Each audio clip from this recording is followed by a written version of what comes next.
So I got an email from one of you guys a couple of days ago, and what I want to do here is I want to highlight a few key points in the email, and you guys can see the email on the screen now, and I want to tackle the questions thrown out within.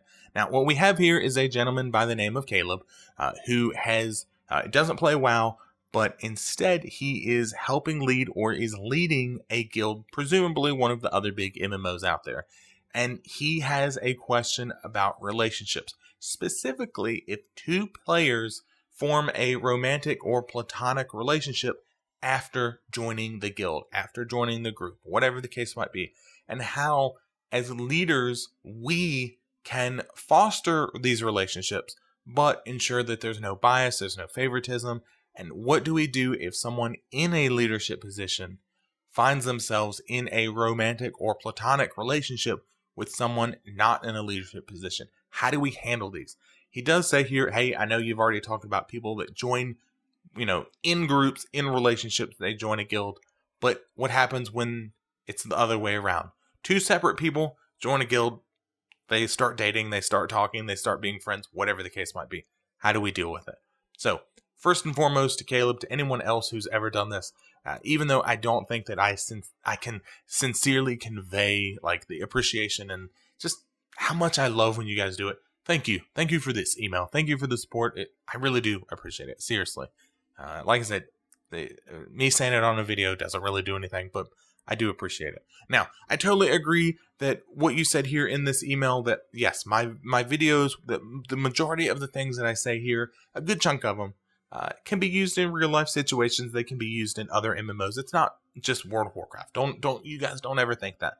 One of the big things that I try to get you guys to do, I try to convey to you, is that as a leader, you should do some self-reflection, right? So your way to and from work, before the raid, after the raid, whatever the case might be, think about what I'm yapping about on these videos and how it would apply to your group, your guild, your, whatever in real life. See how it applies and think about it. Even if I'm completely wrong, at least get that brain moving. At least start thinking about things. Now, you're right that I have talked about people coming into your group or your guild with a relationship already established. My advice to that was simply to be careful. Set your expectations. Don't let people slide if one player screws up. And accept the fact that if you lose one player, you're probably going to lose more than one player. You're probably going to lose the whole group or a good chunk of that group. Now, what you, Caleb, are talking about here is having two or more players form a relationship after they've already joined your guild. If there is one thing that you guys can take away from this video, it is the fact that this is going to happen. Given enough time, this will happen. People spend time together. Like you said, people spend time together, people become friends, people enjoy each other's company, people become intimate, not just in a sexual way, not just sexual relationships or, a romantic relationship, but platonically. People become close to each other over time because we're spending, in my guild, at least 6 hours a week together. Of course you're going to make friends. Of course. We've had this happen in my guild where we had two longtime members realize that they really enjoyed playing together, they really enjoyed talking together, and in general, they really enjoyed each other's company. And in turn, they've started a romantic relationship together. It's awesome. They are happy, we're happy, cool. Even myself, being a guild leader, being a raid leader, being, whatever, doing this thing, I've met up with some of the guys in my guild. I've met up hung out with them, we've drank together, I've had one of my officers crash on my couch. I would say we're friends. It's not, I think, the traditional way that you would think of friends, but, we spend a lot of time together. We text each other. We talk on Discord. We support each other. If I'm having a bad day, I can talk to them. If they're having a bad day, they can talk to me. We've talked about, personal things, relationships and, exes and, all kinds of things.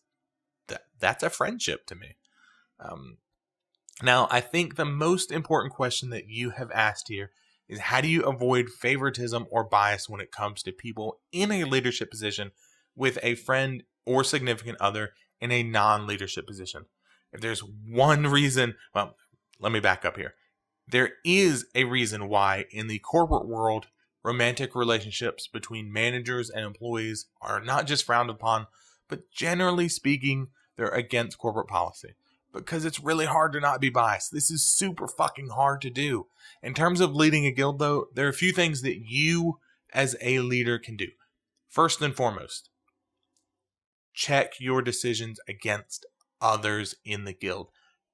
If you find yourself or one of your officers, or if someone in a leadership position has a friend, a friend, whether it's romantic or platonic, they have a friend in the guild that's not in a leadership position, their decisions when it comes to that friend should be checked against others in a leadership position.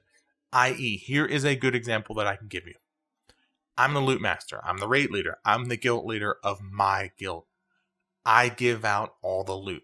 So if an item drops that I would love to get, a relic, a trinket, whatever the case might be, but I know that other people would love it just as much, instead of simply giving it to myself because I'm the loot master and I'm the guild leader, I ask my officers, hey, guys, what is your opinion? I need you guys to vote on this.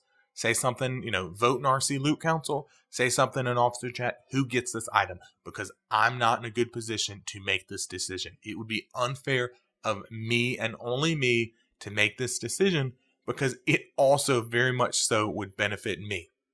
Because obviously I'm biased. I want that trinket. So why would I give it to myself? I ask my officers for their opinion. Now, the important thing to realize here as a leader, you don't want to put yourself in this situation. You don't want to seem dishonest. You don't want to seem like you're giving favoritism or you're being biased against others.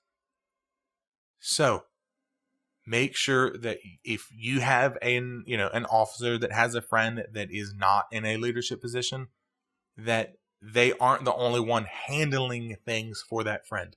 They're not the one giving loot out to the friend. They're not the one combing through the logs to find mistakes or calling them out. That other people are doing it so that nobody is put in that situation. If all else fails, though, the most surefire way you can not be biased, that you cannot show favoritism towards your friends, towards your significant others, is to completely put them last. And I know it's harsh. I know it sucks. But and let's think about it, if you're in a position where, let's say, an officer in your guild has a girlfriend or a boyfriend that is not in a leadership position, they're just a normal raider, regardless of if they earned it or not, there's always going to be the question of, why did they get that trinket over me? Why did they get that tier item? Why did they get that relic? Why did they get that whatever? It's because they're boning. It's because they're friends. It's because they know each other. Even if that's not the case. So if you find yourself, or you find that one of your officers, your guild leader, whatever, is in this situation, put that friend last. After all, that is the price that you pay on both sides. The normal raider position and the leadership position. That is the price that each player pays to continue that relationship.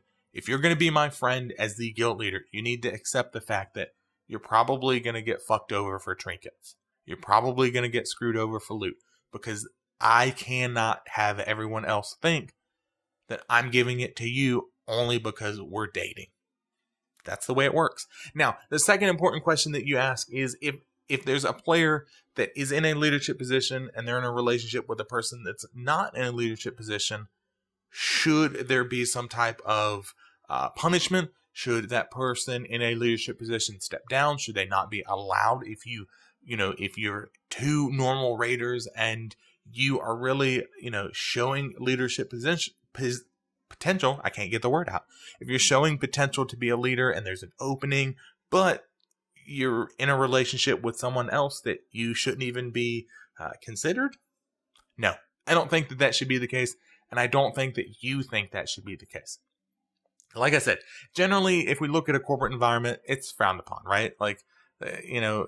Generally speaking, if you start a relationship with someone in a corporate environment, if the company doesn't get rid of one or both of you, they're probably going to split you up. They're going to move you to different teams, just simply to avoid issues. Now, the same is true from my experience in the military. When I got promoted, when I was a non-commissioned officer in the Marine Corps, or when my friends got promoted and we assumed leadership positions, we were still friends. I mean, these were guys that, from a military perspective, that I grew up with. I went to boot camp with. I was in, units with, and we deployed together. These were my friends.